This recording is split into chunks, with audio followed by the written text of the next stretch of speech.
I give you his card. Okay. Okay. And I give you his card. Right. Just tell me, Okay. or tell the other one. What do you think of this? Of revolution. Yeah, I was thinking about what I really go into art for and into programming for is to ideally, and it's a big ideal, to change the worldview of the audience and to have my own worldviews challenged and to really shake things up and to really confront people with with the different perception of the artist and different perceptions of each other, because I think that helps to have a healthy sort of society, not to pin things down too much. To open somebody's mind. That's what your ambition is. That's what you really want. What you really get. I get a bit the feeling that those people who anyway go to the theater, or the underground ones, Of course. these people anyway are kind of on this track already, and the other ones won't come. So that's the big challenge for me and also for artists to make something that's more broadly accessible, but still not diluting the very essence of the work without compromising. The only other way you can have to attract people to the work itself is by ask them questions. Of course, the work in basis, the work has to, in principle, the work has to speak for itself. But I think the dialogue about art is is a very important part of it, because everybody has a different perception of the work, and as soon as the work leaves the artist's hands, it doesn't really belong to the artist anymore. Of course, he has his own ideas about the work, but after that, when other people watch it or the audience watches it, everybody does their own thing with it. And it's their own, Yeah, it's and that's the perception and how he said. I more and more I feel my work is done when I did the art piece, and then it's not mine anymore, and the audience do whatever they want with that. That's the freedom I want to give. I want them to see it how they want to see it and to perceive it how they want to perceive it. They take it or they don't take it. But I don't have a mission on that, or because I don't think I'm better than they are. I'm just doing another job. Things. And then also I want to provide what is more important. I'm trying to communicate in a deeper level, which is not a language level. It's another language. That's why I'm working with dance, because I think it's very deep, intuitive language, which I also cannot talk about it, because it's not this. I would write a book if I could would be a say writer, something, not a or, choreographer. if I would have to say something in that sense. And my job is to make people think about that instead of just saying I like it or I don't like it, or I want to. I have to make them want to think about these things. Yeah. You wrote something down on your card. It's complexity. I found it very important not to have answers. Very often I see people, they think in one level, and then they try to solve everything on that level. But as I see the things, they're much more complex than just one side. They have thousands of sides, and for me it's very important to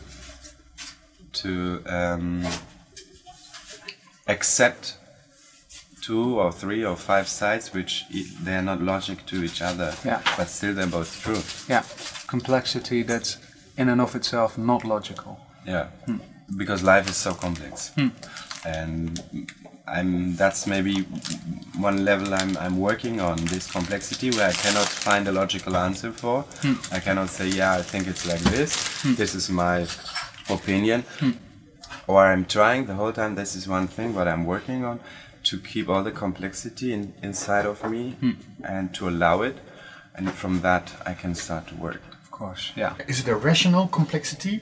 Okay. You know what you feel, but you cannot explain. No, there are different things of complexity. One is, how do I work? Because, for example, one thing, I'm going very much into detail, and I'm working on very small things, but at the same time, I step back and watch the whole thing.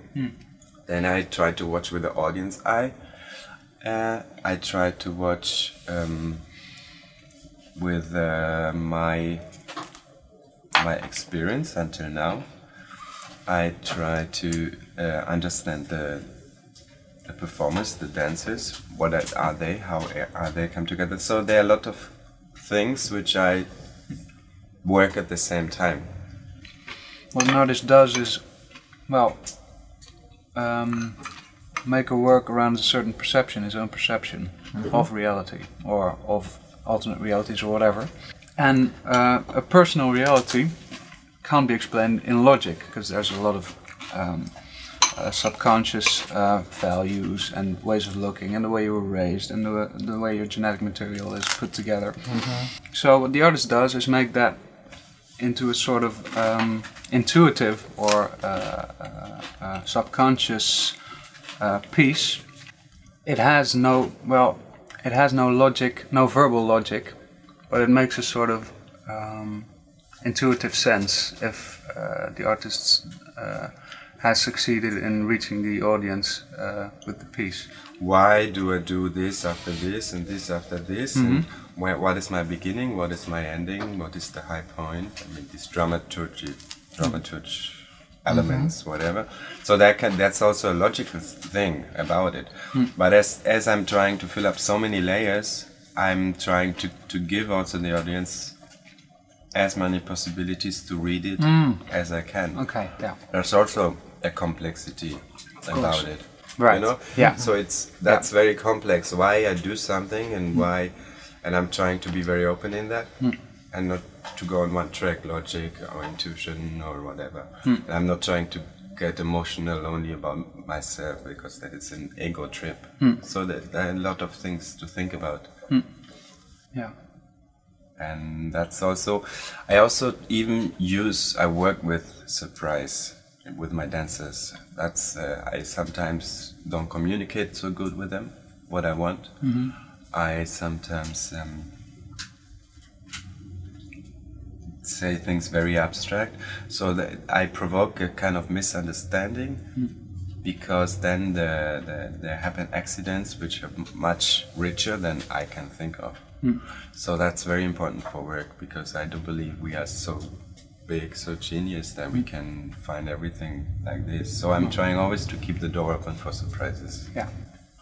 And that's very important for me, to sort out everything, to throw out everything. At the end, I doubt everything. Doubts are the most important thing. And then at the end, I'm standing there and I realize I don't have anything, because I'm doubting everything. And from that crisis, I start to work. I start to get creative. Beauty. Well, that's important, because mostly, like we just talked about, I'm looking for the content, for the message that's being conveyed, or themes, or that sort of thing. But beyond the rationality of the rational way of approaching art, of course, there's a more aesthetic or beauty-based approach. And that's something I want to keep in mind, because for myself, I'm wired to be more rational about everything and less intuitive, and the most moving experiences I've had in art, or the most things that made the deepest impression, of course, combine the two things. Yes. And with beauty, well, it's a hard concept to pin down, of course, but that's just something that touches you, or without being able to pin down why it should be so. It's not logical, for instance, or it's not rational, or afterwards you can only say, it moved me, but I don't know exactly where it came from or why it did that in that way. And that for me is beauty in art, or in general. This aspect, beauty in art, is the aspect you realize after some time only of the work. Yeah. Maybe you don't realize it when you see it the first time. Maybe you realize it after second or third time, or even if you see it just one time, you realize it after a few weeks or months. Right. Get a big Mac. I see, yeah. A duck Mac. Probably. It's not a duck yet. The duck is still smoking. Okay. But this is just a little pasta. Ah.